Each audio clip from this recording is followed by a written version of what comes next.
এটা হলো Taylor bird. Taylor বার্ডকে বাংলাতে টুনটুনি বলে। টুনটুনি ছোট্ট আকৃতির চঞ্চল স্বভাবের পাখি।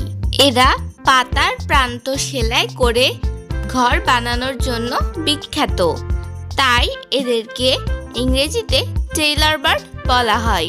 এরা গাছপালা ও ঝোপঝাড়ে থাকতে ভালোবাসে এবং মিষ্টি সুরে গান গায়। এটা হলো হোয়াইট ব্রেস্টেড ওয়াটার হেন। হোয়াইট ব্রেস্টেড ওয়াটার হেনকে বাংলাতে বলে ডাহুক। ডাহুক সাধারণত খাল, বিল, পুকুর, জলাশয় কিংবা ঝোপঝাড়ে থেকে থাকে। এদের বুক সাদা ও শরীর ধূসর কালচে রঙের হয়ে থাকে।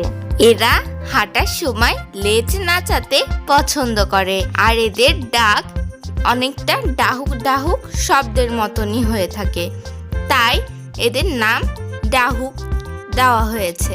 এটা হলো ফ্যানকলিন। ফ্যানকলিনকে বাংলাতে বলে টিট পাখি।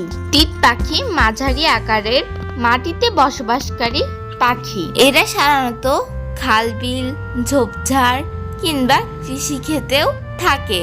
এরা মাটিতে ডিম পাড়ে এবং দল বেঁধে চলাফেরা করে। শিকারীদের কাছে এরা জনপ্রিয় হলেও প্রকৃতির কাছে এরা খুবই গুরুত্বপূর্ণ।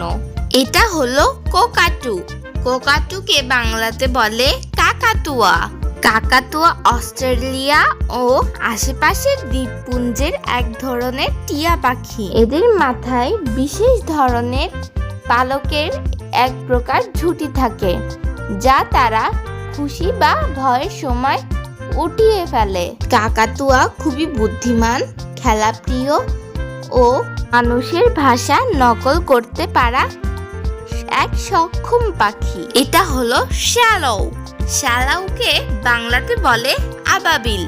আবাবিলের লম্বা ডানা আর কাঁটা চামচের মতো লেজ, এটা দেখে আমরা আবাবিল পাখিকে চিনতে পারি।